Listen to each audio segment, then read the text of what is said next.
Strange how life works. Another day, and you still here.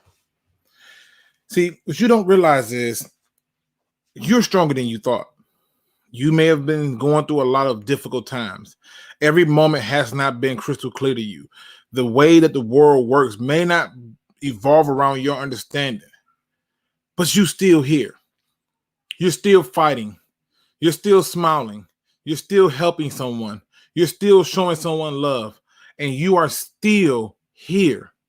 If you are thinking of harming yourself, don't. There's a fighter in you who wants to be here. There's a part of you who understands the importance that you have on this world. Instead of doing that, reach out to the National Suicide Prevention Lifeline at 1-800-273-8255. That's 1-800-273-8255. This line isn't just for those who are thinking about harming themselves.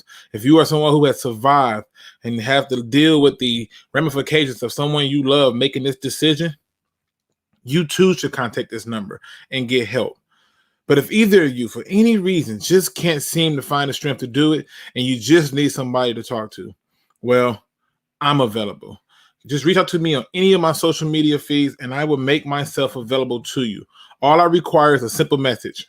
We need to talk. So before you go out and do something, think about the fighter in you. Think about all the days that you had that were good. And if they wasn't more good days than they were bad, then think about all the good days that's ahead of you. You have so much more to give, so much more to do. So please, before you make a decision I have to live with, go get help.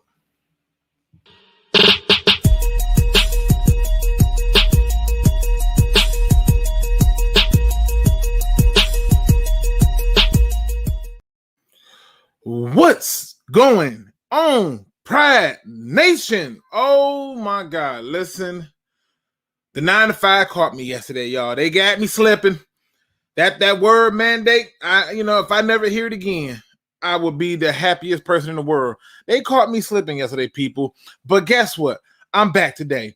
Back to discuss a lot of different things. And if you know anything about me, my thumbnail is going to be a point of conversation every single time. It's what I do. It's almost like I'm giving you an Easter egg, a preview to what is going to go down.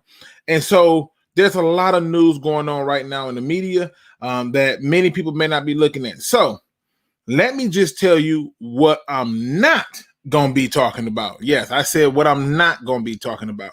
I will not be talking about Matthew Stafford and his wife's opinions and views of his career and happiness and sadness.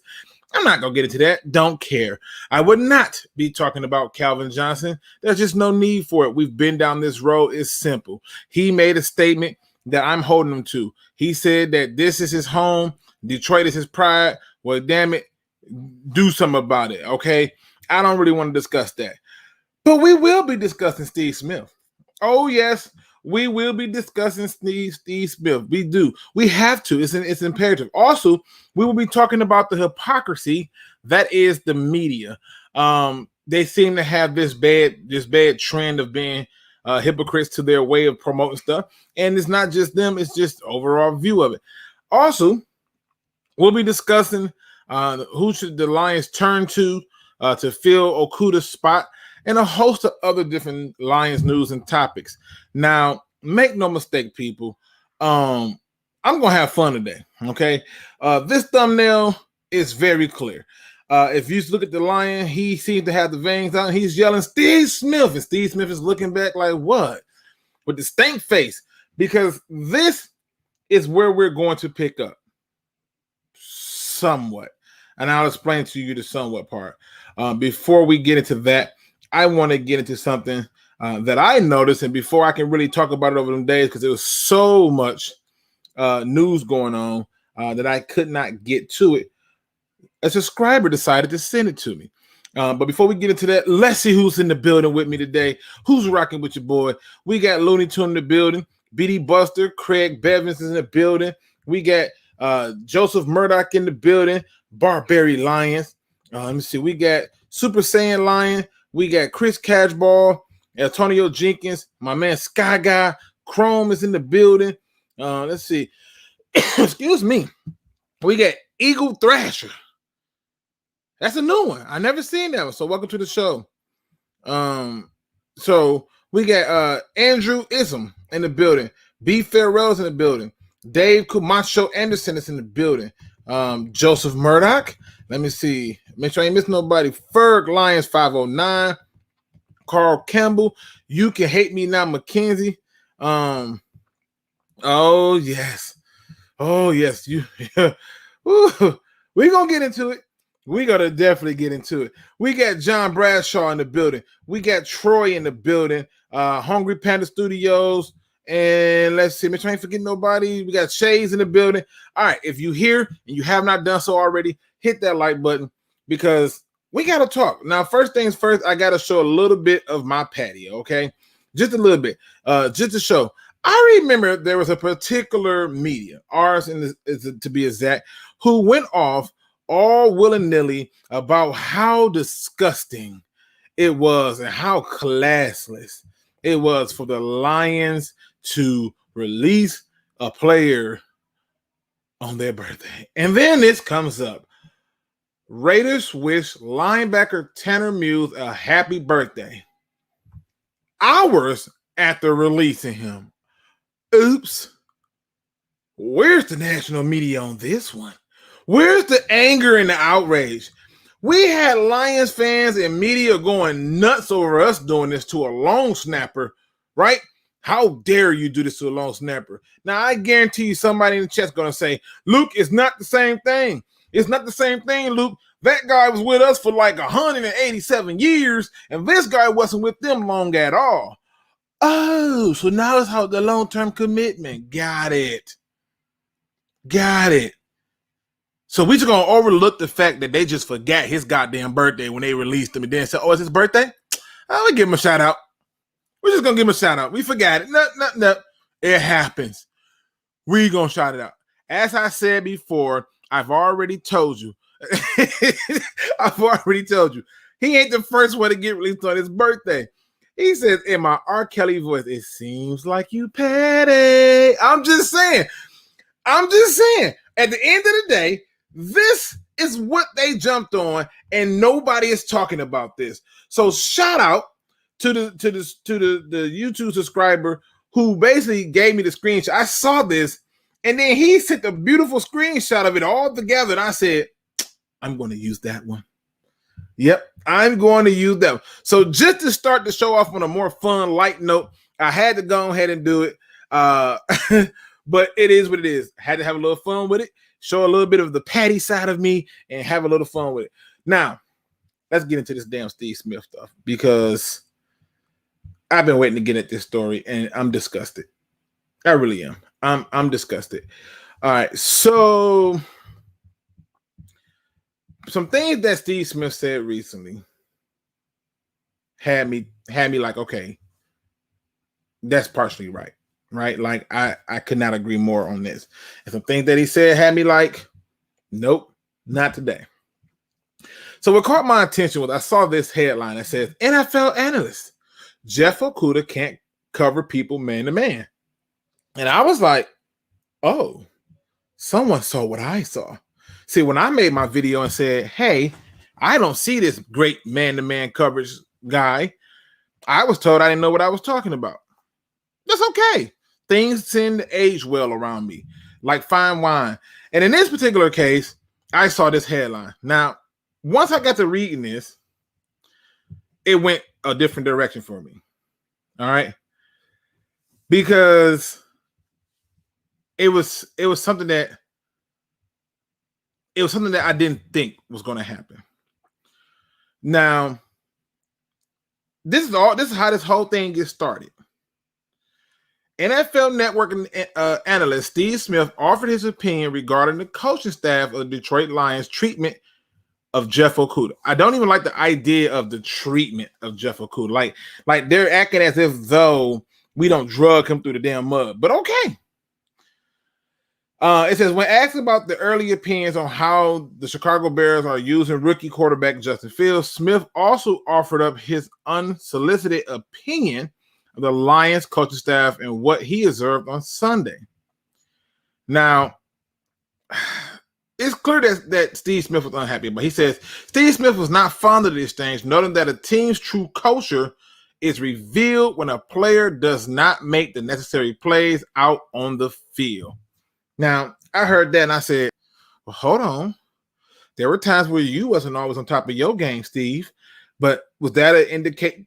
This not the time. So I said, you know what? Let me be fair and hear him out, right? Let me be fair and hear him out. He says he compared Okuda's treatment to Fields. And to me, I don't know if I like that comparisons. One guy is a rookie. The other one is in the league for the second year, was taken third overall. Not his fault, but was still taken third overall. Was said to have been the best man coverage corner by everybody who's supposed to be an NFL expert, minus me. Not an NFL expert, but I certainly didn't see a man coverage corner. Whatever. He then goes on to compare him to a guy who took very minimum snap counts to a guy who was meant to be a cornerstone player on this defense, meaning that he needed to be better than his rookie campaign. And most fans were willing to give him a pass because they understand it takes time. Now, here's what Steve Smith said. It says, why a quarterback need to be protected while Okuda's position coach was dog cussing him out on the sideline. He can't cover people man-to-man. Totally agree there, Steve. Why in the hell are the Lions putting that man in man-to-man coverage? Totally agree there, Steve. They need to protect him in the same way they need to protect the quarterback. Totally disagree with you, Steve. Totally. Like, how much more can you protect him? Like, seriously. You've given him the best DB coach. You've given him frontline help. Linebackers, another question. But you've called more zone plays and you wrapped up the blitzing. He needs to just do his job. He wasn't doing it, so he deserves to get what he got. Just putting it out there. Now, he goes, because we all know if the way that coach was talking to him, if they would have responded in a way that that coach was, they'll be suspending him and saying that this player is detrimental. Steve Smith is that's what he told the Free Press, right? It says, so I think we need to start holding coaches accountable and start calling some of these coaches out to show that you can't expect us players to be a certain way and then you not be that certain way. What the hell is this? Like parenthood? What is this? Like, stay with me. Stay with me. Now, I've talked about this already, but you may be wondering, why am I bringing it back up? Because according to him, he makes a statement after this that pushes it to another point. And when he makes this statement, it's become clear to me that the bigger problem is something else, okay? And while I'm trying to understand this part that he's trying to quote-unquote explain, I'm finding myself disgusted at this view. Like, what year do you have to be born for you to be okay with a person yelling at you from time to time when they expect more from you? I don't know about many of you, but my mother and father expected me to do a lot of great things in this thing called life. And when I did not meet certain standards, you know, like the small things that they ask us to do, like take out the trash or maybe wash dishes, the voice tends to get a little bit high. Now,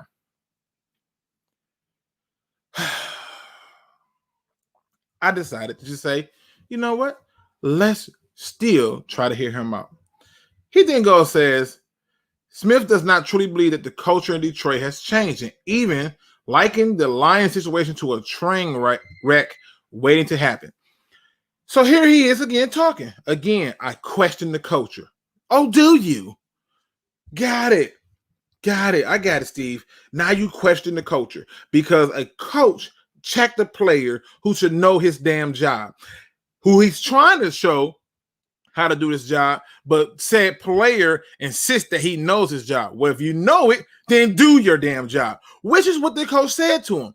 Doesn't mean anything. Smith said it hasn't changed. Nah, it hasn't changed. And it probably after this article, coach is going to say, I love to have Steve come in and observe. Bro, I don't need to observe. That's who you are. The same thing a player gets, I'm throwing it and flipping it and giving it to the coaches. If that was a player, he did that, he don't get a second chance, and you and I both know that's true. Now, I told you I want to talk about this before, that other players had a problem with it, right? Other players seem to be concerned with it. And on that list of players who was concerned with it, let's talk about it. This right here is according to the Detroit News.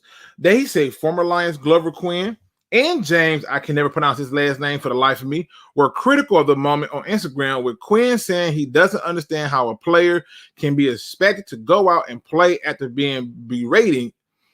Meanwhile, former safety Will Blackman, whose playing career overlapped with Pleasant during his 2 years as a low-level assistant with the Washington football team from 2015 and 16, wonder why no one was focused on another clip that showed the coach smiling and giving Okudah a hug. Now, see, here's the funny thing. Some players was disgusted. Steve Smith, yeah. James, yeah.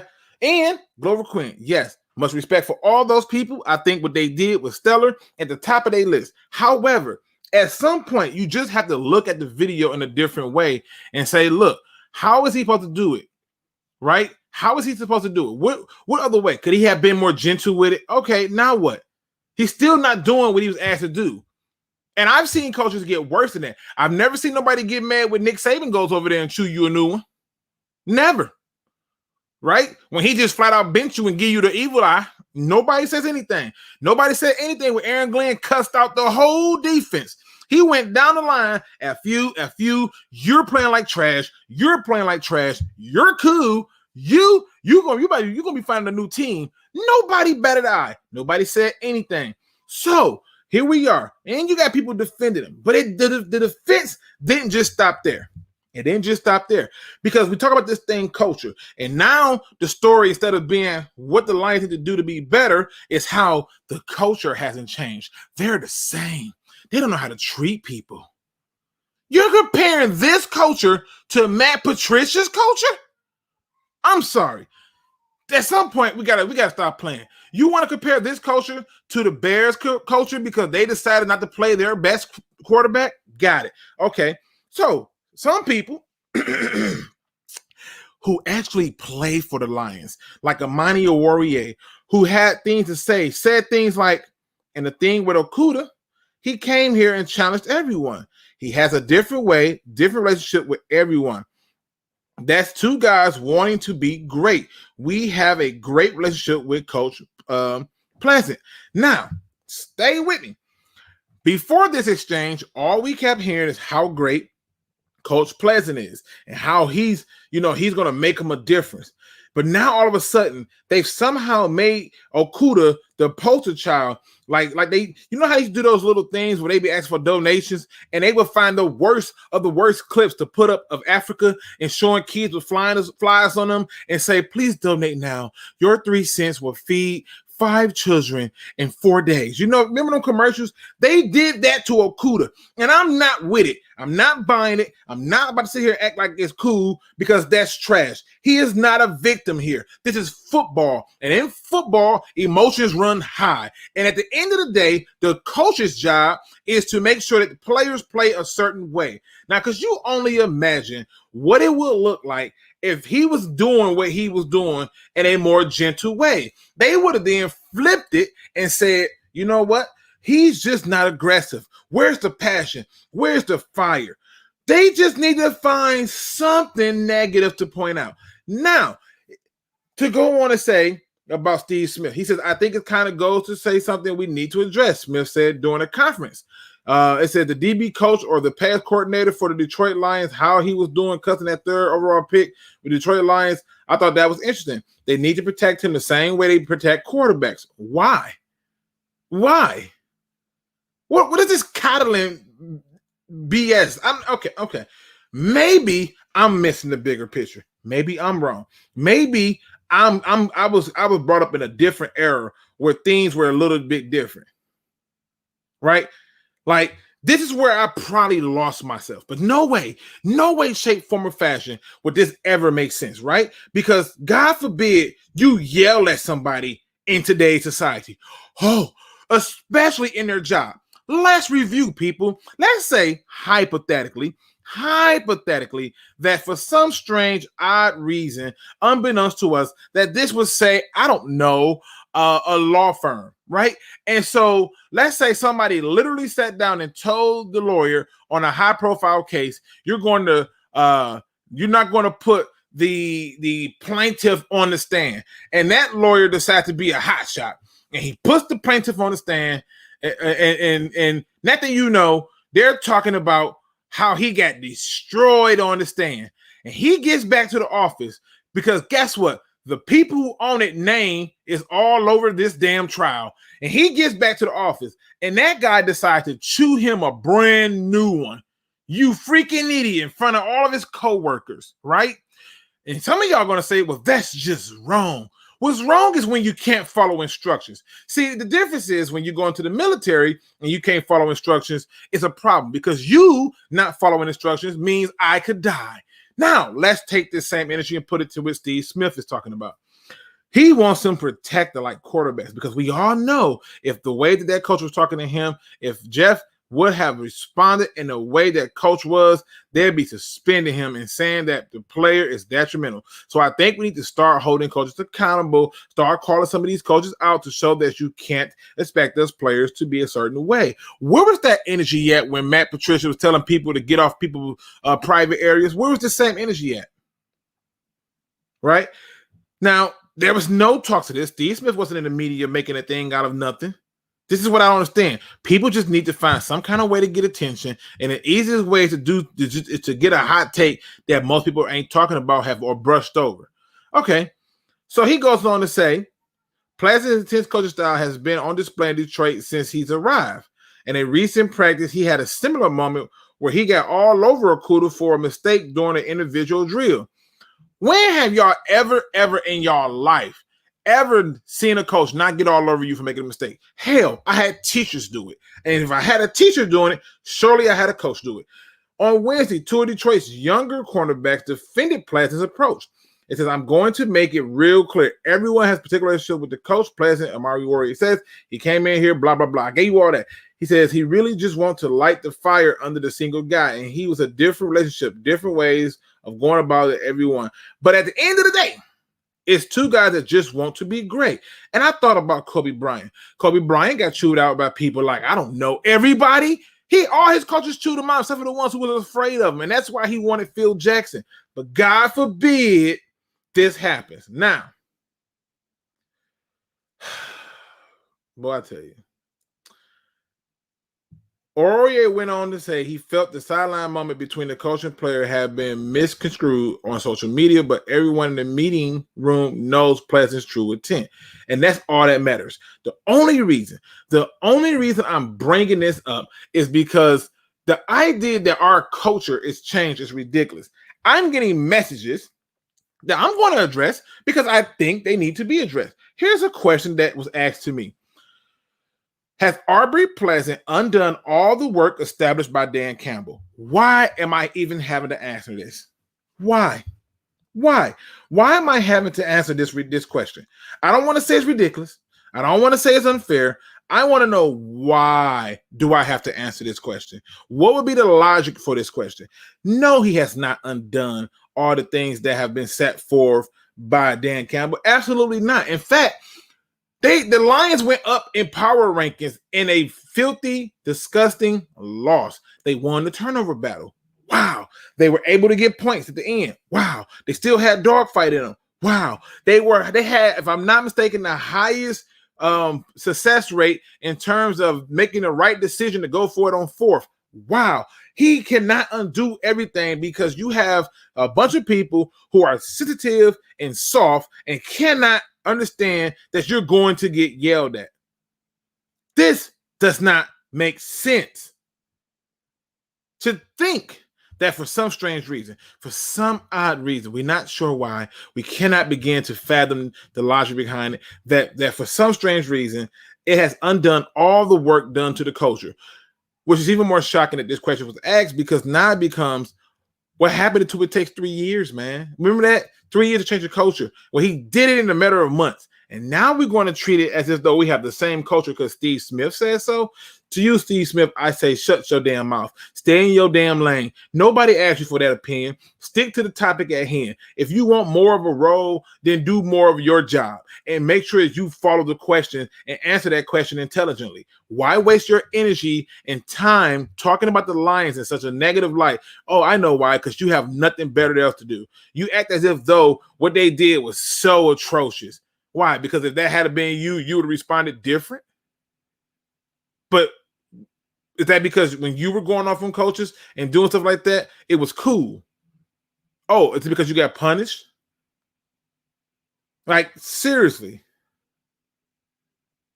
Now, to the people who didn't like it, it's cool. You don't have to. To me, I have no single problems with it. Why? Because guess what? At the end of the day, this is football. It ain't meant to be pretty. It ain't meant to be gentle. You're making millions of dollars to do your job. And it ain't got nothing to do with the money because I ain't got to spend it. But at the end of the day, I'd be damned if I got to go and buy a ticket, sit in the game of that game as a ticket buyer and watch the guy who we took high, who they said was the best man coverage corner. And if you want to even argue why he even been pinning man coverage, fair enough. Argue that. But don't act like our culture ain't changed. Don't act like we the same old Lions. Don't act like we just somebody else. Come on now. Where's that same energy at when people like Darius Slay and everybody was coming out explaining it? Where were you then? Where was your heroics to want to point out that this is a terrible thing and bring a light and attention to it? You're just adding to the problem. More bad, lazy media. And at the end of the day, Steve Smith, guess what? What you did actually did us a favor. Yeah, because now you're constantly doing things to bring the team together. You found a way to corral them enough to come together. They're coming to the defense of their coaches, to the defense of their culture, and everything else that's going on in this organization. If you was anywhere near a man that you say you were, Mr. Steve Smith, when they offered you an opportunity to go and see that the culture has been different, you wouldn't say, well, I already know based on the product on the field. Well, hold on. What was the culture like when we went 0-16? Or what about when the Browns went 0-16? What was that culture like? Can you tell me what the culture was like when, say, I don't know, when the Houston Texans weren't winning games but 4 games? Where's that energy at? Spare me this BS that's usually professional talk because this is not professional talk. This is somebody who saw an opportunity and said, oh, when it was me, I got in trouble. Well, woe is you. Move the hell on and move the hell up and out the way. Nobody asked you that. God, just stay in your damn lane. People, I needed that. It was one of them days. I needed that.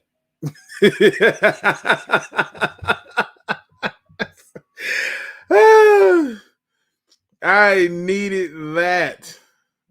God, I needed that. Jesus. The Calvin stuff made me question where our culture will land. I'm not even thinking about no damn Calvin Johnson. So it is what it is. Now, here's another question that came up because we need to definitely talk about it. And it was basically saying that the Lions had the highest blitzing rate or blitzing percentage in week 1. And I'm going to tell you why having the highest blitzing percentage in week 1 was bad. I know, Luke, what do you mean? What do you mean it was bad? We blitzing, it should make sense, right? Like it should be clear cut and open, and why is this bad, Luke? Well, I'm going to show you. The first part of this issue for me on why we having this blitzing thing is disgusting to me is simply because of one reason and one reason only. Who the hell you're blitzing, right? So thanks to my man's Rams house, shout out to that beautiful person there, that beautiful genius over there, who went into the Discord and broke down all the damn plays, play by play, and freaking photos. You have any idea how long it's been since I got a chance to see freeze frames of stuff? Just putting it out there. He breaks it down in photos. And so me and him had a nice little conversation. We went back and forth, and I quickly realized that my discern and anger towards the linebackers, and particularly Alex Anzalone, is 100% spot on, and that he needs to go, or at least have a reduced role. Put him on special teams for all I care. Let him run down there and go nuts. Like, if that's what he do, that's what he do. So I'm sitting here, and I'm like, okay, we got 3 turnovers, and I'm like, great. This is so great. This is brilliant. Nobody's going to believe this. this is an absolute beautiful moment that nobody can miss. And I realized that when they were calling those blitzes, they were calling blitzes with linebackers who was not equipped to blitz. In fact, the best equipped the blitz linebacker was not even on the field. He only played 5 snaps, and that's one Derek Barnes. So now we have the highest blitzing rate, but we're not really getting home. Why? Because you have linebackers who are not doing their job. I mean, our linebacker coach should have been chewing them out a new one, and yet they did not. They kept it respectful and cordial. And so I'm just telling you right now, people, that I'm going to show you a few of those freeze frames. Why? Because I think there is a level of respect and truth to it that we cannot overlook. We cannot act as if though it did not happen or as if though it was not the case. I really want you to see this freeze frame. So let me get back to it really quick because he went there. He wanted you to see some things. He made some good points, and I told him, hey, how can I argue with you? Right? Like it's all about the freeze frame. Like he actually did this, and it got me to thinking about things a whole lot different. And his level of detail, oh my God. This is nuts. It's nuts at his level of detail. All right. So let me get the first one up. All right. And there we go right there. And we're just going to look at it. Now, one of my complaints is I showed you guys before that when it comes to all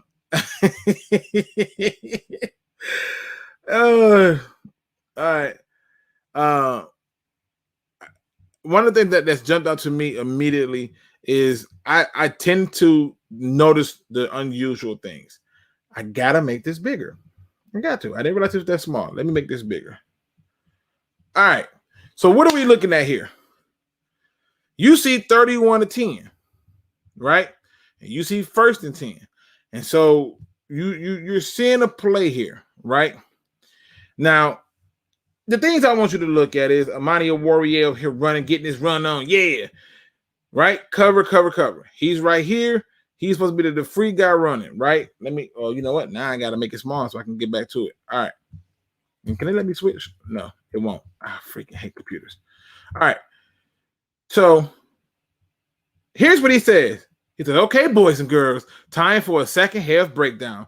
First half of the second half, the 49ers, Alex Anzalone in the red is clear by the blocking from the offensive line. This is a play action pass, right?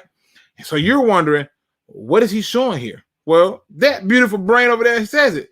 Anzalone wasn't blitzing. So if he had a zone or man assignment, he blew it trying to make sure Jimmy G didn't run on him like he's Lamar Jackson or something.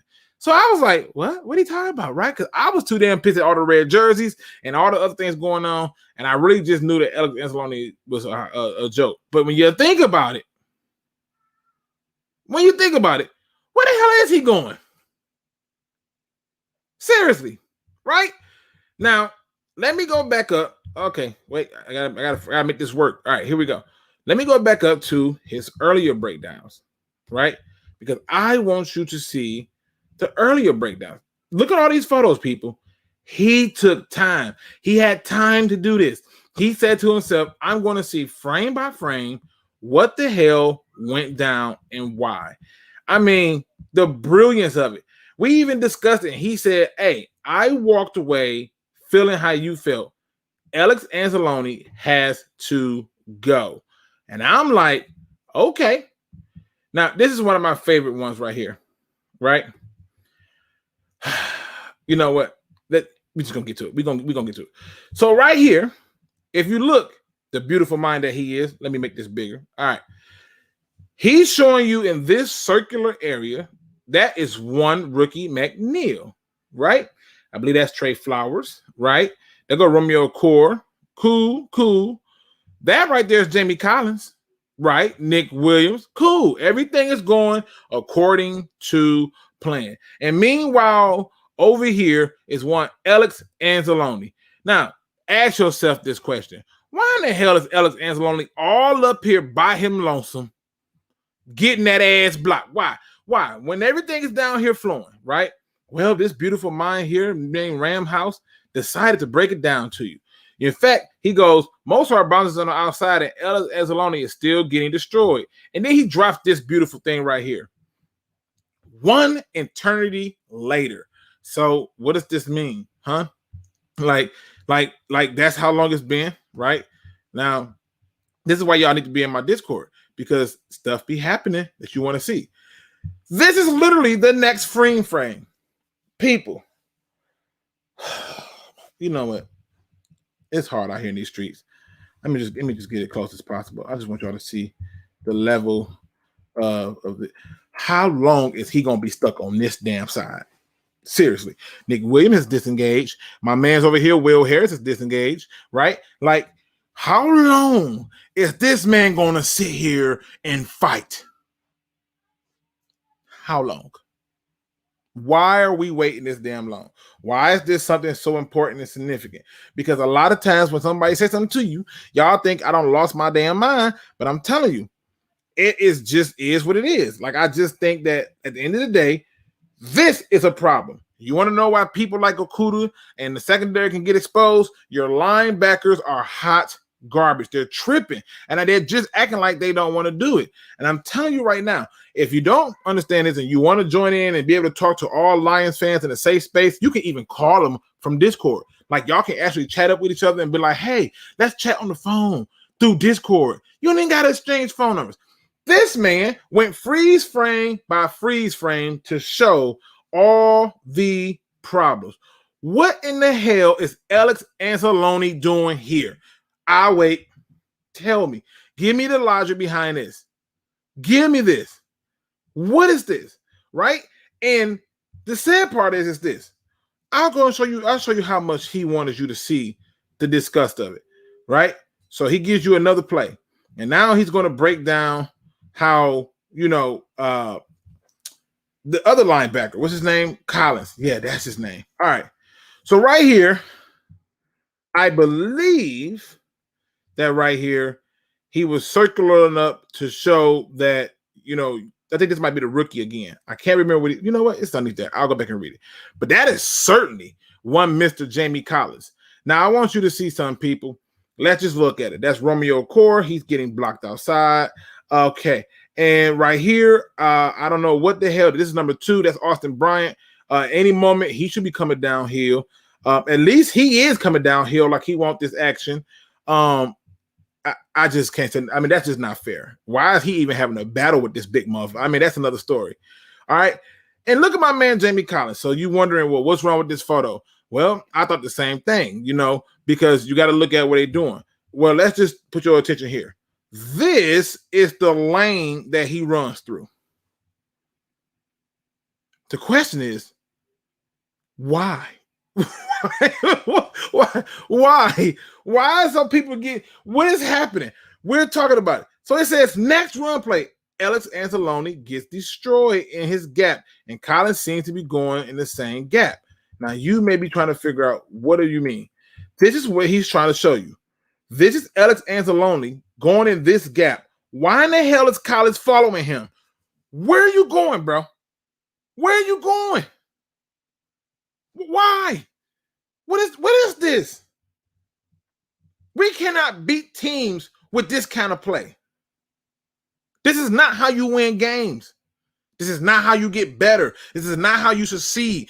This is where the problems came in at for the defense. This is why people was getting cussed out. This is why Aaron Glenn went off on the linebackers and then turned around and went off on the D-line and then turned around and went off on the DBs. And then Pleasant, who tried to fix it because he told him to fix it, goes over there and try to fix it. And you got a player talking trash back saying what he did and what they didn't do, and you ain't doing your job. Just do your job. But don't tell Steve Smith this.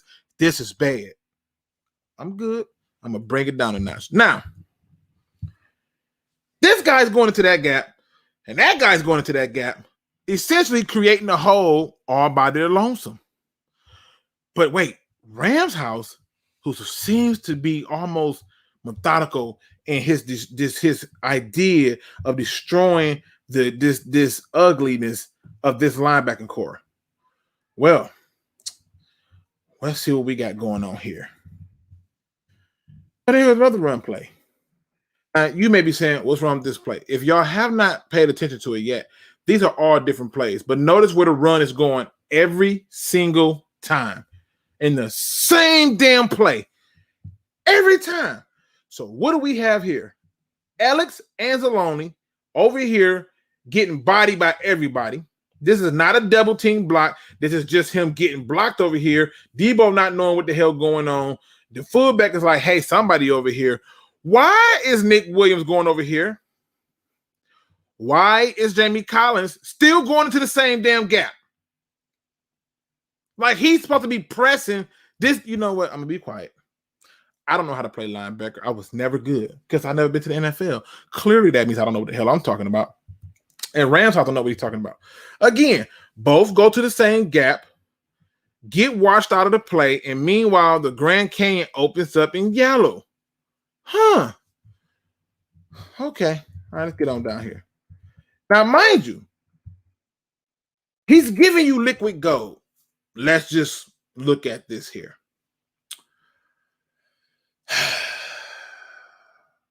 We blitzing though, right? Like this is what we're doing. We blitzing. Well, Luke, no, we not. Let's count them. 1, 2, 3, 4, 5. We know that that's the nose tackle, McNeil. We know that.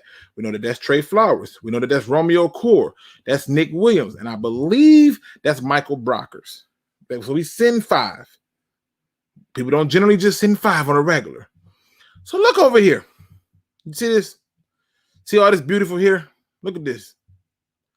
Now, I want you to understand something. It is 2nd and 1.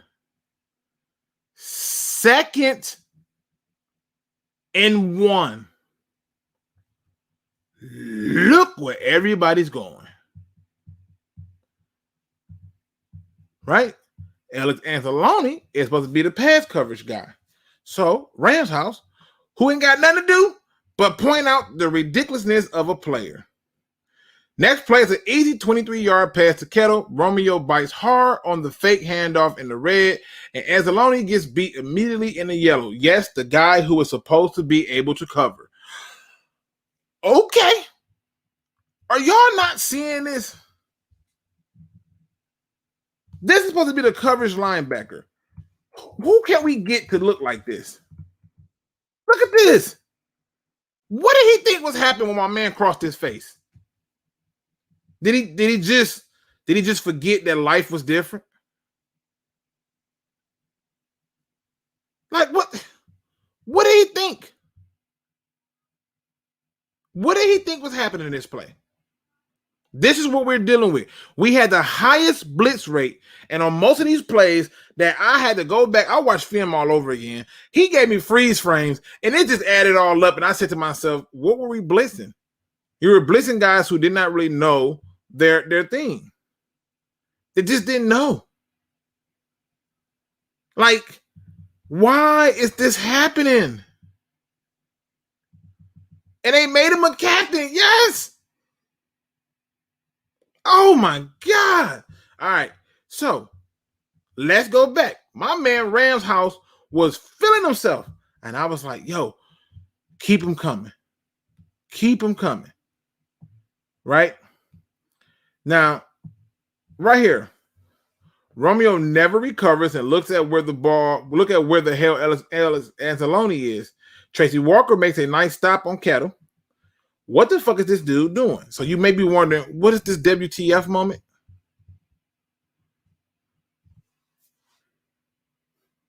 Everything going the other way, bro.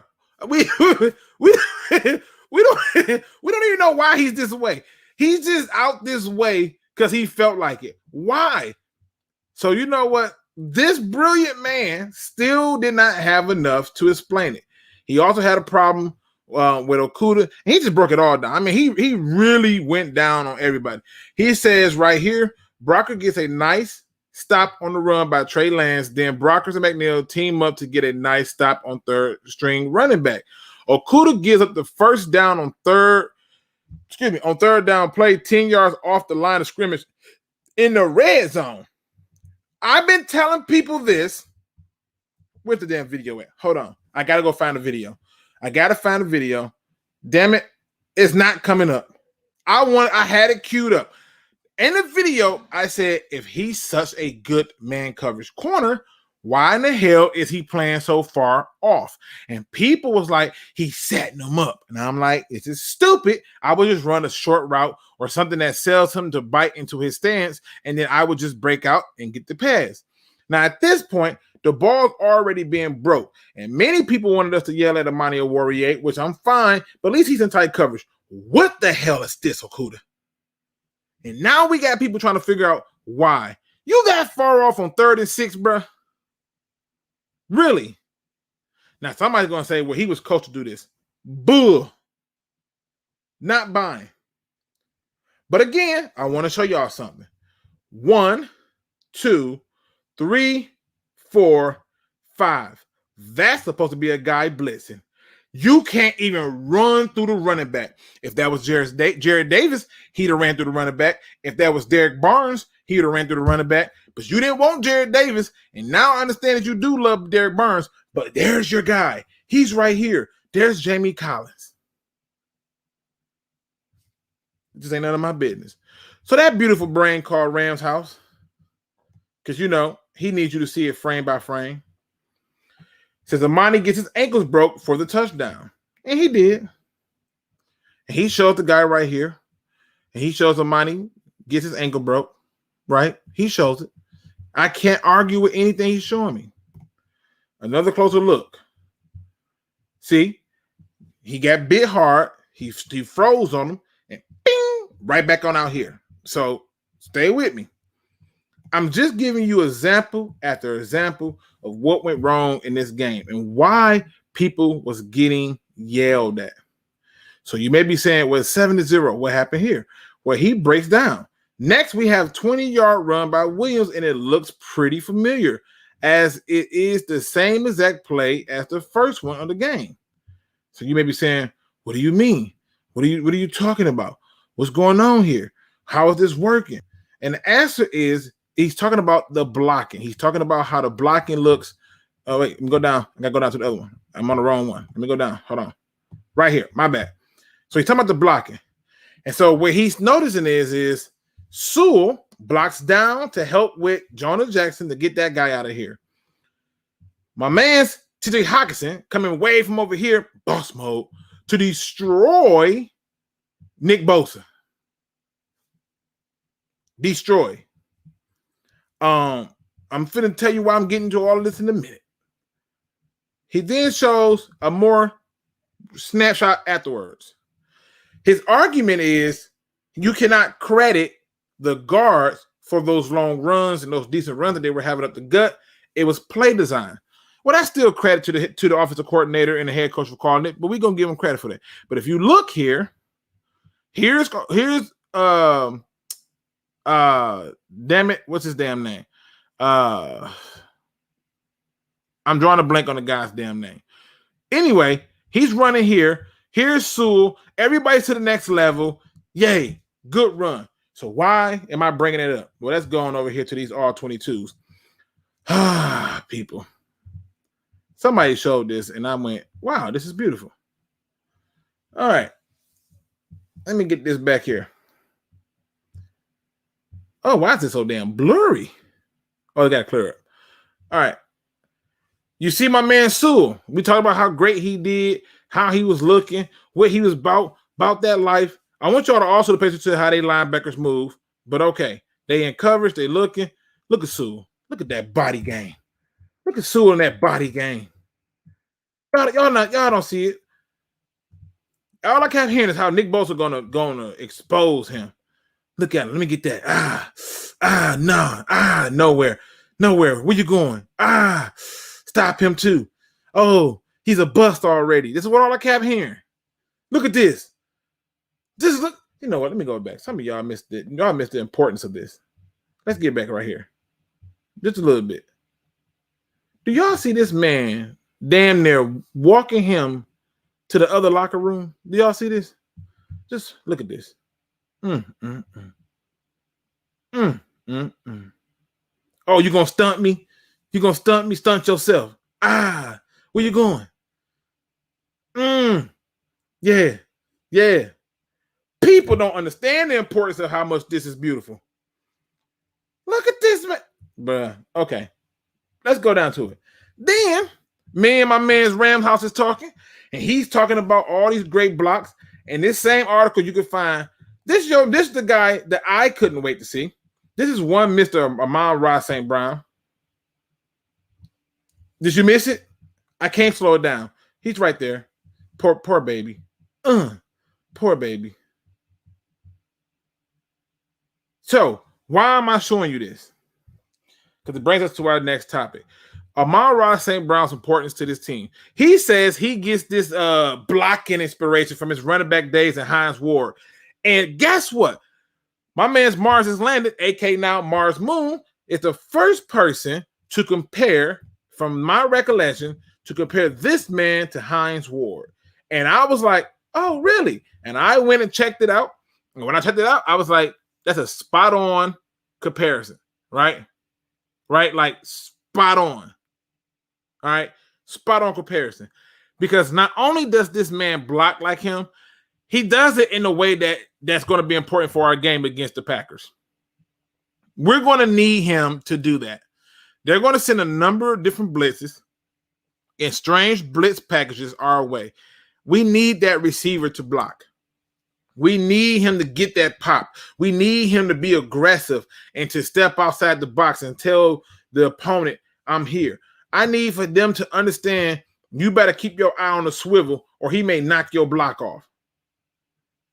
Like it is what it is. We need that.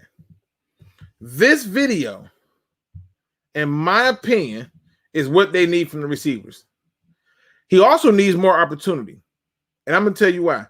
Even in this clip, this is an anticipation throw. You can tell where the ball is going. That's fine. That's fine. Now, I'm not a quarterback whisperer, so I'm not going to do all the mechanics and all that. But here's what I can tell you. If he steps up, he will see that this guy's got this one-on-one matchup against a linebacker. I think he can win that. But that doesn't matter. I need this guy to bring that energy. Every time. Bring me that energy every time. See, when you're doing this, we can talk. We can talk. There's no getting around this. And the one thing I'm looking at when it comes to our game against the Green Bay Packers is we have to keep a level of intensity that they have never seen before. We have to be able to say, you know what? We're running the ball. Everybody can block, and we're looking for heads. And if you don't check yourself, we're taking your head off.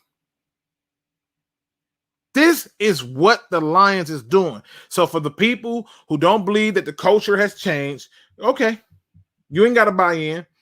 You ain't got to believe that the culture has changed. I don't even need you to tell me that, oh, well, you know what? The culture really wasn't that good. I don't need you to tell me that.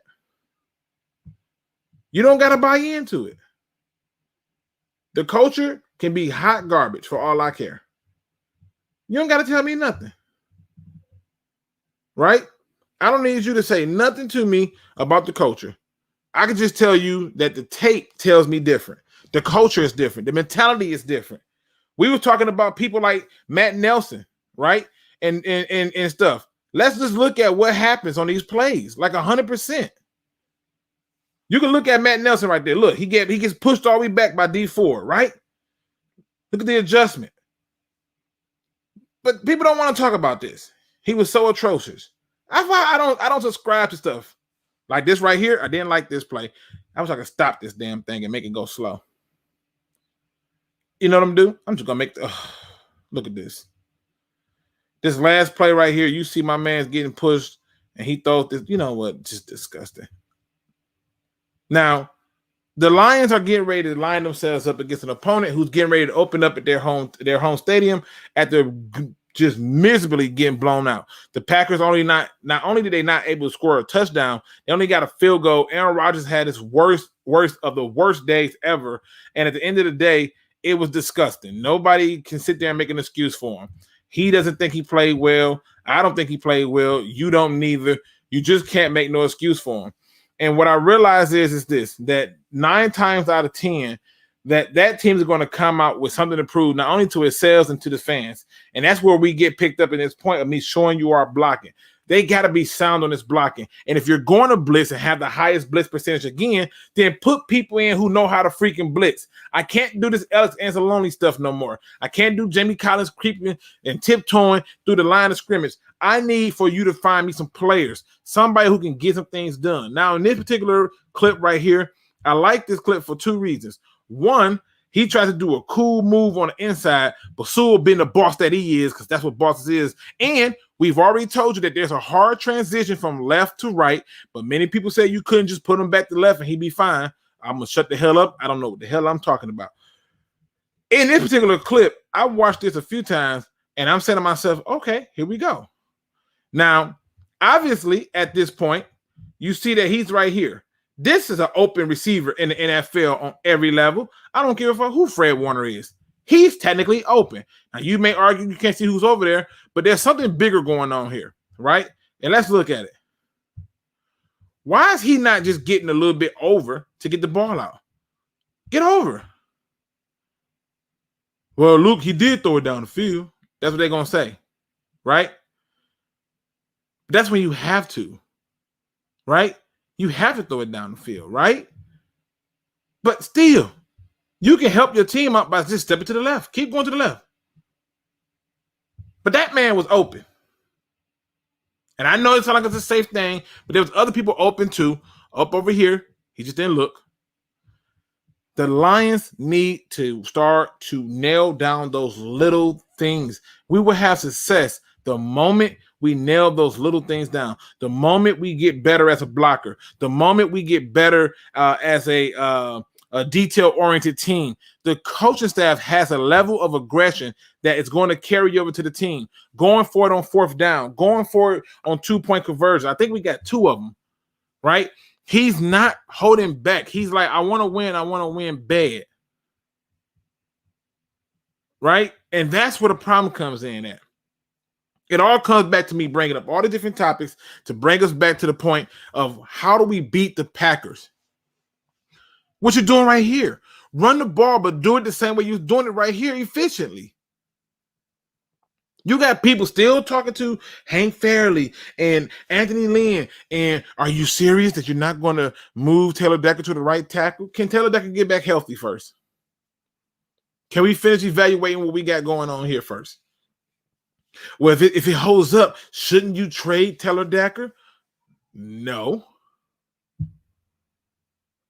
But you can get a lot of stuff for him, and you can get even more success with him. You finally have a chance for you to have your great wall of Detroit. Start thinking of names for this offensive line, people. I don't know what the hell to call it, right? You can't call it Woodward. We got to come up with a name for this. This line is about to be great. The way that they're playing, the way that they're opening these holes up, and the play calling that's leading to the running back to get open is how you're going to beat the Packers. The Packers are going to try to bring blitzes, but the Packers are also missing some significant players that we should be able to take advantage of and expose. Who is the best coverage linebacker on the Packers, people? Anybody in the chat, help me out. Who is the best coverage linebacker on the Packers?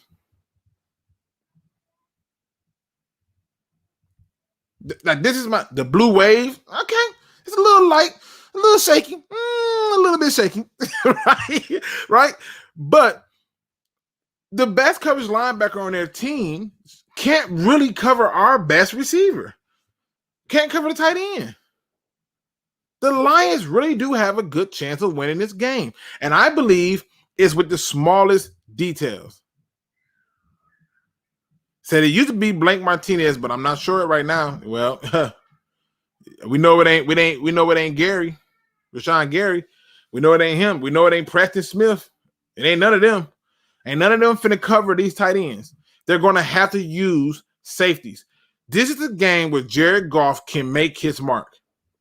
They're gonna have to use safeties to cover these people.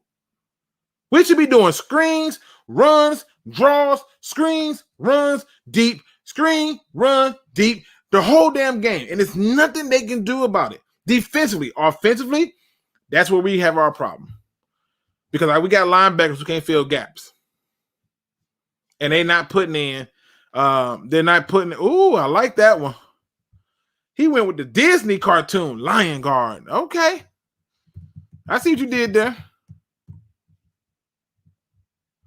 Troy says at the end of the first game, we are starting 0-4 this year.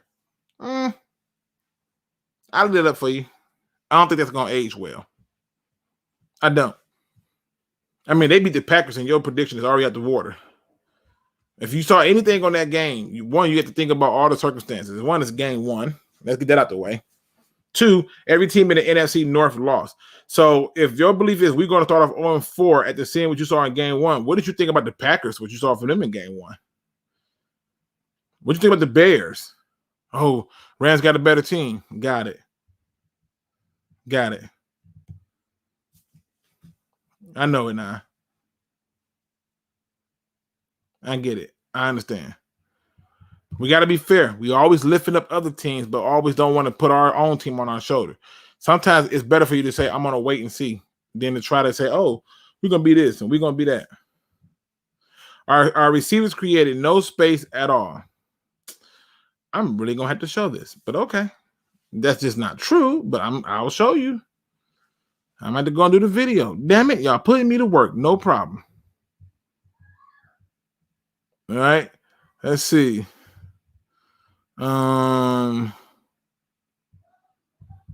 Is it keep that same energy? Yeah, I am. And all the people who saying that we're going to go 0-4, I'm keeping it with them.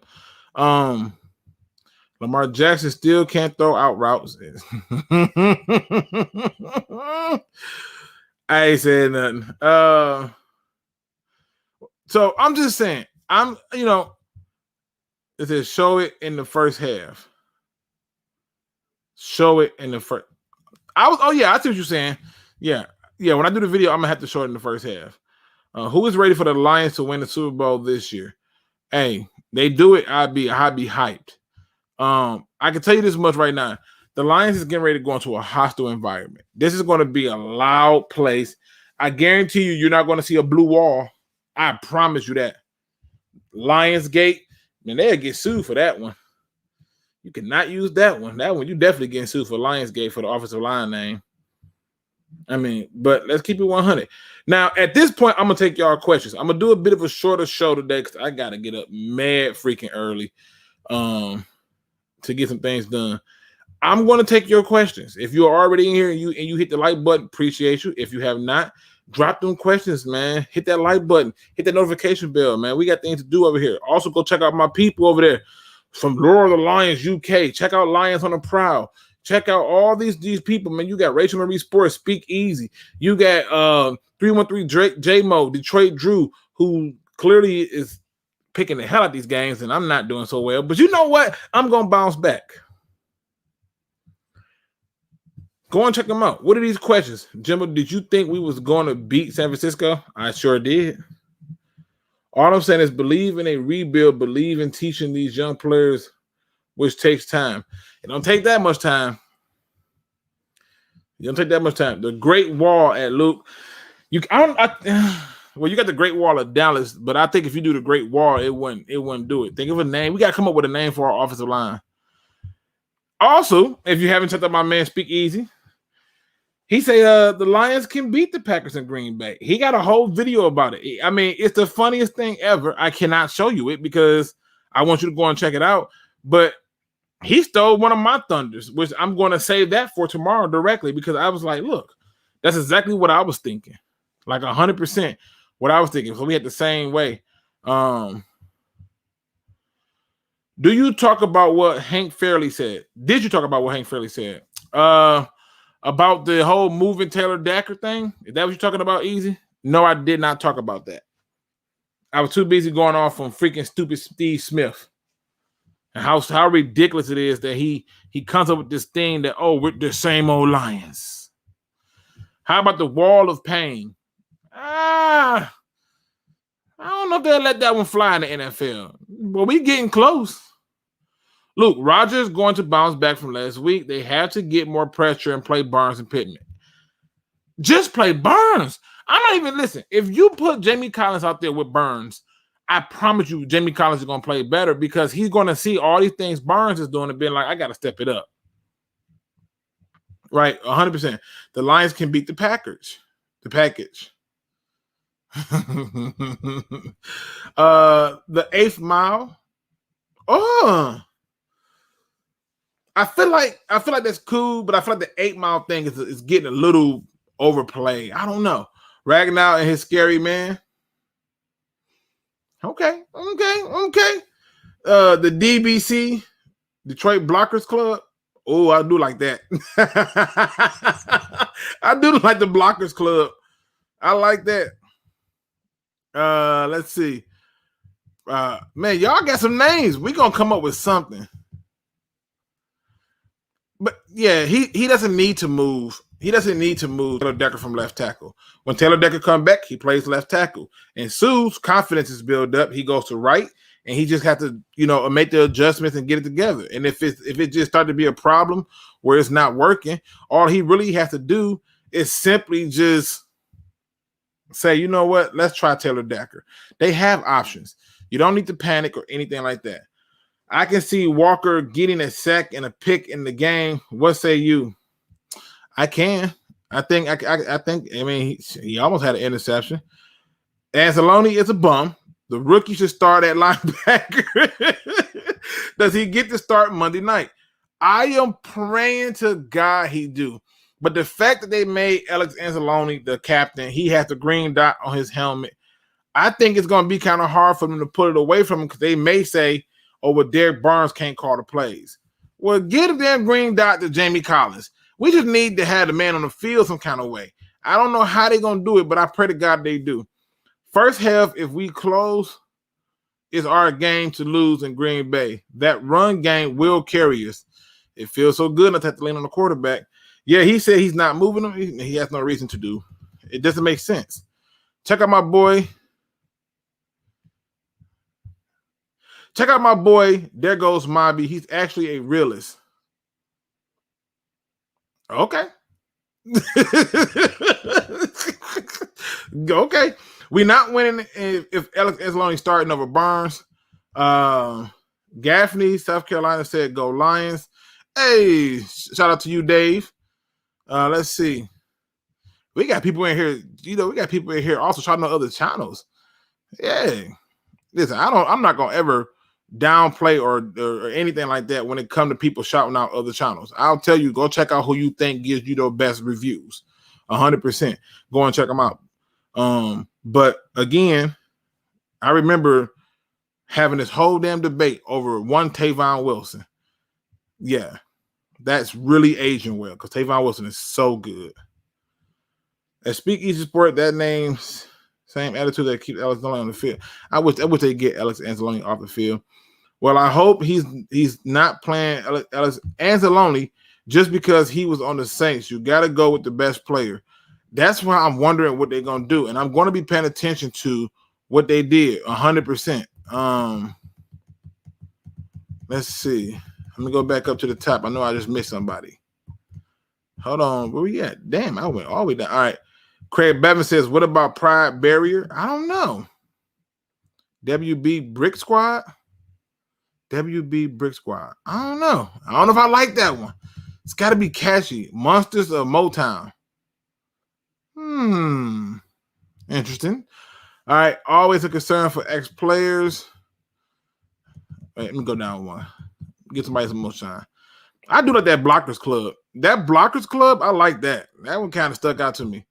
How about the Blue Line? Okay.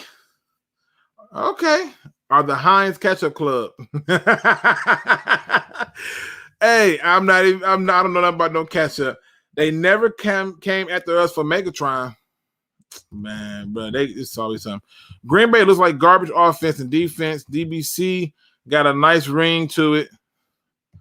Honolulu Shield. Dirty Frank and the Boys. That's like a goddamn mob movie. Dirty Frank and the Boys. I feel like that's like a Martin Scorsese movie where somebody's getting like really destroyed. We're gonna run all over the Packers. I guarantee it. Blue and silver barricade. Now that's a shot. That's an interesting one. Let's see. Alex is on crack and mushrooms. Wow. That was another Hall of Famer. All right, let me see. Let me get down a little bit more. Immovable objects. Nope. Mobby did a great breakdown. Mobby did a great job breaking it down. Mobby and the realist are two things that don't objectively go together. Sharon Rogers don't even want to be there. You can tell. Let me see. Alex Anzalone. Oh, wait. Damn it. Okay, I'm just going to go to the bottom. All right, people.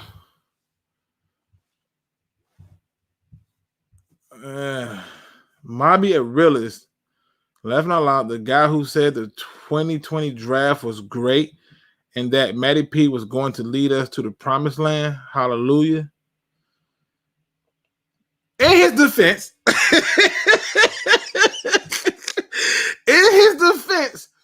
he did come back and say he led y'all astray.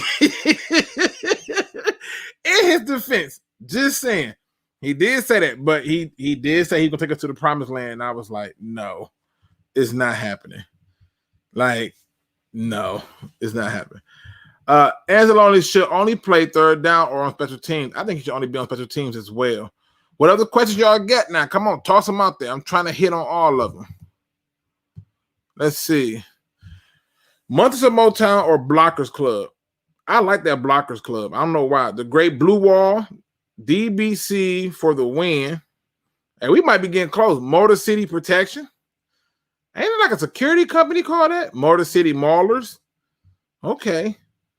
Blues Clues. Now, come on. The Blue Wave. Let's be honest. Blockers didn't show anything special either. No, Blockers didn't show a damn thing. In fact, there was one clip of him getting completely demolished to the point that I walked away like, ew. Like, bro, like, this is how we getting it in. This is like, bro, you cannot be getting done like that. If the Lions pay me $1.6 million, I'll forgive them too. The Goff is still going to throw a check down. Man, he cannot. If Goff is throwing check downs, just go ahead and chalk it up. Chalk it up, people. Seriously. We can't have it. Now, y'all going to have me going back and putting the poll up. We got to come up with a name. The Blue Shield Crew. That's intriguing. The Blue Shield Crew. They're gonna find some way to make that say it's about police. It's like it's not. You know, people they're gonna find some way to change it. The Blue Man Group lawsuit, huge lawsuit. I promise you. Blues Clues, yeah, you definitely getting lawsuit. Barnes better get more than 5 snaps. I still don't understand how he only got 5 snaps. Motown Mob, they're not gonna take that one. Too gangster. I'm not saying we beat the Packers, take it to the bank. I'm now saying we'll beat the Packers, take it to the bank. This scares me easy. You got a minute. I want you to just not give the whole kit and caboodle, but just explain to them why you believe that the Lions have a chance now. I mean, at first you was like no chance, and now you believe. You got a moment? Please tell me you got a moment. Let me see.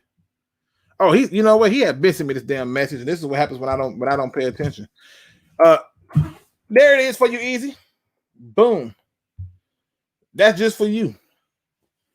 All right. So Easy he's like not BSing. He really is buying in on this. I just don't understand what changed. I don't. Maulers of the Midwest. MC Maulers. Okay. Which quarterback would you draft this upcoming year? I don't talk draft until it's draft time. I just don't. At the earliest I'll talk draft is probably if we are out the playoffs and we got 2 games left. I don't talk draft. To me, that's too far down the road. You know, it's too far down the road because we don't know who's coming out officially and who's not. We just don't. Goff somehow put up great numbers despite 7 drops and 33 quarterback pressures versus the 49ers. What a game, Luke. Goff really impressed me. Imagine what he can do with Dak back and a good wide receiver. I think the receiver is not the problem. I don't. I think we got receivers that can get the job done. I think it's just he has to trust that they're going to make that catch. He just is. No ifs, ands, and buts about it. Stumptown, too violent. They ain't going to let us have that.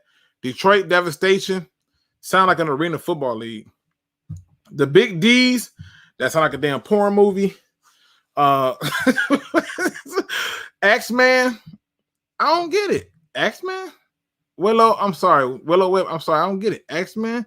I mean, I guess. Tell them to watch the vid. I'm telling them to watch the vid. I'm asking you to get on up in here. I sent you the link. We match up different week to week. Okay. All right. I would love something with Pinay or Frank attached to it. Give me 10 minutes. Oh, man. I don't know if I got 10 minutes. I might. Oh, there you go. Easy has joined us. My man SpeakEZ from SpeakEZ Sports has joined us. What up, dude? What up, though, man? Yeah, listen, bro. Your video had me dying, bro. First of all, the dolphin fucking sound effects, it's amazing. That's funny. And you had me rolling. But just be honest. Are you capping? Are you just like, are you serious? I'm kneecapping, Luke. I'm dead ass. Look. Okay. Without giving up too much from the video, because I do want them to watch the video. Because I thought, one, you did a damn phenomenal job. Two, thanks. Detroit World Order. I don't know. Ooh. The Great Wall. We got to come up with a name for our offensive line, bro. You don't have the Great Wall of Dallas and all this other stuff. We got to come up with a name for ours. I heard a couple good ones, but I forgot them. So it must not been like that. Man, the Blockers Club, I like that. I like Blockers Club. There's another one, too. Kneecapping. The Blue Line is another one I like. I thought that was cool. Was it like the Motown something? Someone's Motown. We had Motown Maulers. We had a few of them, bro. I'm gonna go back and write them all down and put a poll up. All right, tell the people why you are now changing your view and your stance that the Lions can win this game. Basically, a combination of how the Green Bay Packers performed last week, as well as how the Lions tailor their game plan and what we seem to be best at, I guess, without giving away too much.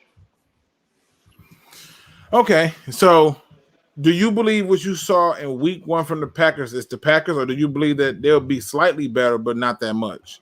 So I can definitely see them being slightly better. However, it wasn't just Aaron Rodgers who missed some time in Green Bay, this summer. I don't know if you got, I'm sure everyone knows, the Aaron Rodgers and Devontae Adams and how close they are. And, it's more than just Devontae Adams, the whole entire receiving core. You know what I'm saying? Didn't show up OTAs when Aaron Rodgers said he wasn't coming.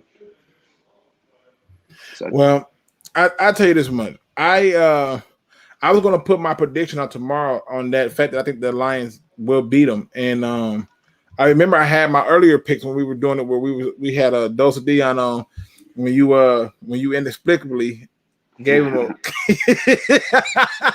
ended up giving them way more wins than you predicted. You was like, wait a minute, what? Wait a minute, how did I do that? Like, your heart was speaking the truth. What does a win for the Lions in Green Bay mean for the Lions? A lot, especially because of the new regime. I think them having the experience last week of being down was probably. I think everyone. I don't want to say the team knows that this is like a rebuild because you obviously have to build yourself up to believe. But I think everyone in the front office, knows this is going to take a little while, and that's why these guys are on like 6-year deals. Okay. But a win though, in Green Bay, somewhere where we're famously, we don't win in Green Bay. I think it'd be huge for this new regime and culture change right off the rip. Okay. I walked away with a lot of the takes that you took, but I also had a different take. I looked at their offensive line and I said, oh, wow, they really couldn't run the ball. Like, they really struggled to run the damn ball. And it wasn't like it wasn't like they was going against somebody that had this top 3 defensive line.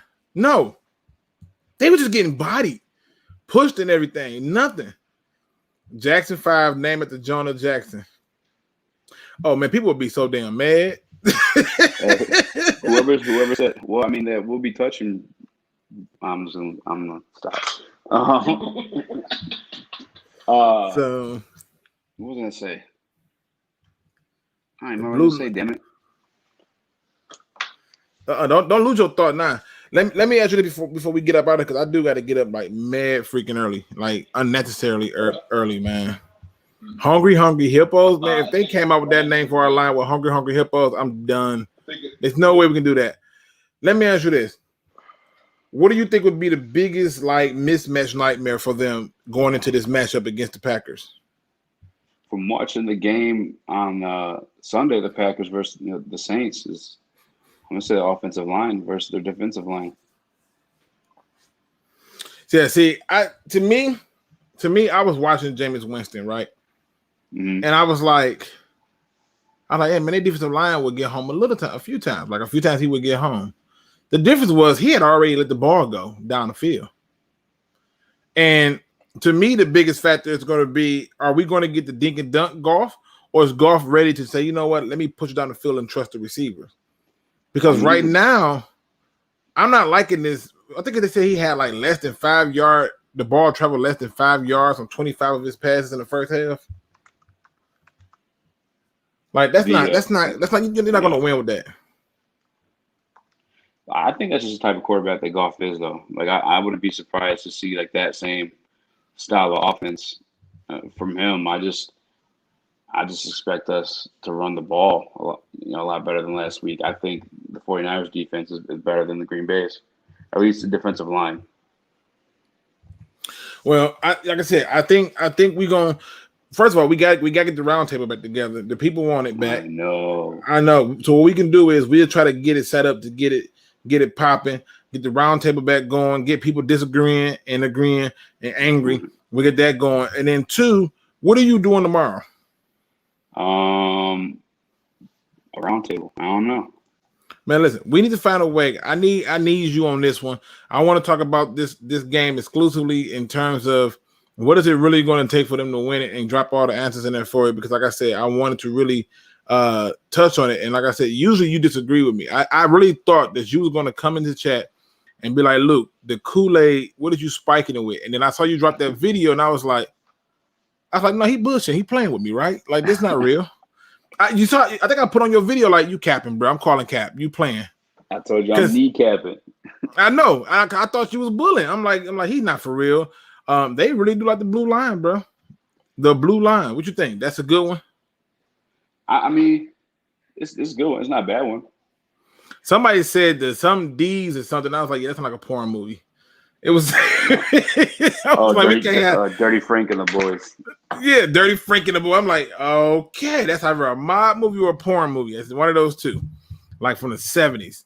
All right, man. Listen, what do you get for the final thought, man? Obviously, I want the people to go and watch the video of you explaining why the Lions can and will beat the Packers.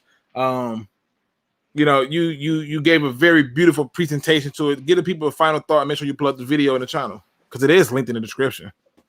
Yeah, appreciate that, man. I gotta fix my stuff too. It's like the same, but yeah, man. I tell you, I put it this way. I call every single game how I see it. Even as a fan of the Detroit Lions, if I think they're gonna lose, much like last week, I told you about they're gonna lose to the 49ers. Like I'll say I think we lose to the 49ers.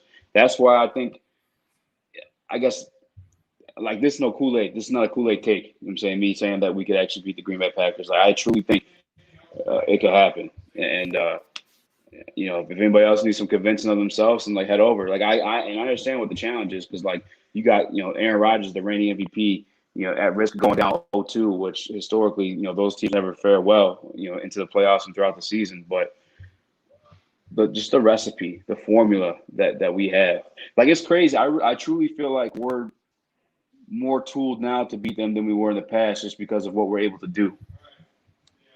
More consistently, I should say, than we were in the past. Man, 100%. My man Jimbo G says, "Thanks, Luke. I'm surprised you like the blue line. No homo." What? Wait, what? Jimbo He like no saying homo. that. He said, "You normally give me a hard time, but how's the family? The family doing good. Believe it or not, my son was sick yesterday. So I was dealing with that. But on top of that, the job was like, hey, you on call today? I say, man, just say I work. Don't even play with me. Just say I work, bro. Be like, you on call. You know damn well you calling. So just say I'm working, okay? But yeah, they doing good, man. I hope your family is doing good as well. I do. I think the blue line sounds good. I'm gonna put a poll up. You got any good names real quick before I get my final thought for the line? Dirty Frank and the boys. Man, we're not. Listen, what is this? You might. I mean, who's starring in that movie? Mark Wahlberg. I mean, what are we doing here? Like, come on, man. You can't use that with Dirty Frank and the boys. No way. Dirty Frank and the boys coming to play hands on you. Oh my God, you disgusting. Get y'all dirty. All right. The Great Wall of Detroit. I don't think they're gonna let us have that. I don't think they're gonna let us have it. It got to be something that represents Detroit in some way. The motorcade. I don't know what it's gonna be. Blue line sounds like the police. Oh damn! I didn't think about that. It did. So, I don't want to say it, but yeah, that's what it sounds like when I heard it. That's why I was like, yeah, it's not bad. I like that damn Blockers Club. The Motown Motorcade. Okay, you like that? You like the Motown Motorcade? That's what motorcade does, is block people out, right? Right, but I'm just saying, that's what I'm going back and write all these down, and I'm literally going to just put it out there 100%. I don't want to be on two, huh? Oh my bad. No, go ahead. I was asking, did you get to hear what Hank Fraley said? I did. I read what he said. Obviously, I went off on Steve Smith. I did, but I think what he's saying, it makes sense. There's no reason for you to. It's just no reason for you to make that move, and there's no reason to discuss that move. When he come back, he should and will be the left tackle. Why? Because you're trying to develop a player into a role. What happens if, say, I don't know, Taylor Decker don't let's say down the road Taylor Decker leaves Detroit, and now all of a sudden we need somebody to move, and you got Sewell who got the experience, and you got a guy who could do the same thing Sewell did and move to the left. Everybody should know how to play those spots on the field.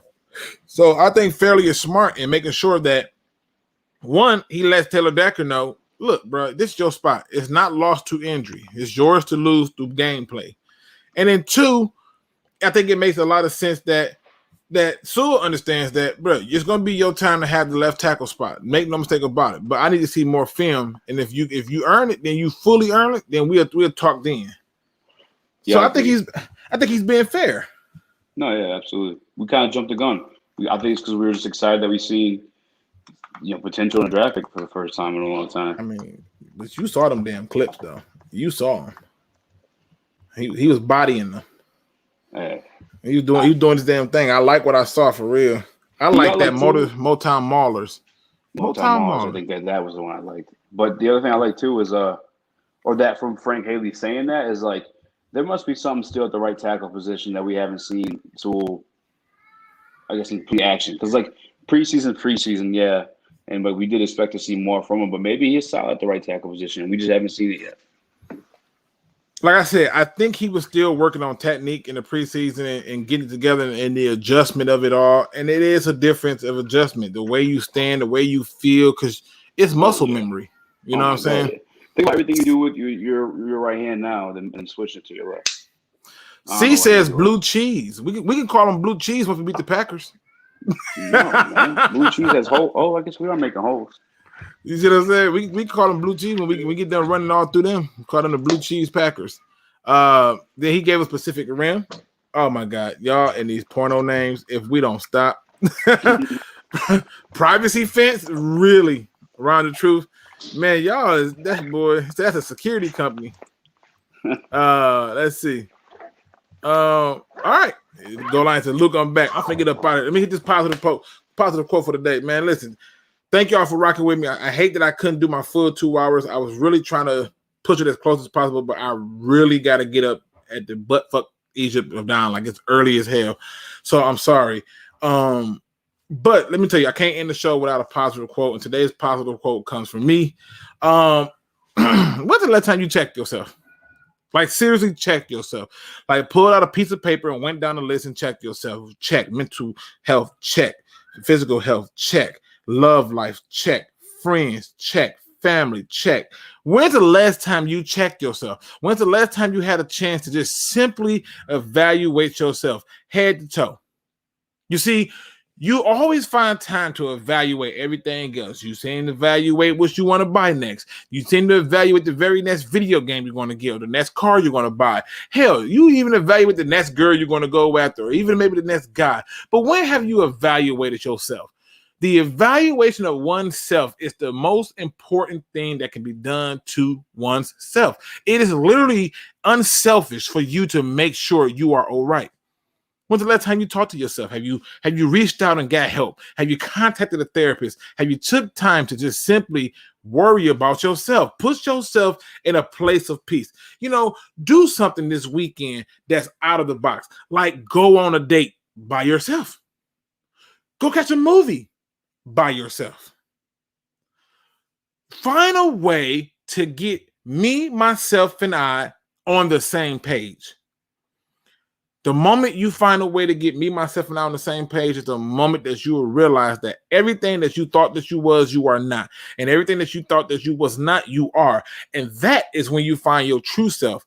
And therefore, you will have completely checked off all the boxes on how to build a new you. With that being said, ladies and gentlemen, please make sure that you hit that like notification bell. Please go check my man SpeakEZ Sports out. That video he did was 100% like literally really, really, really, really good. You're going to laugh. You're going to cry. You're going to scratch your head. You're going to be like, oh, hell no. You're going to be like, hell yeah. And then some. It is a video that's not long, but very beautifully well put together and well said that I think that not only can you respect, but it will make you hit that like, subscribe, and notification bell. Now, with that being said, ladies and gentlemen, don't be no chump. Please do your research. I am out.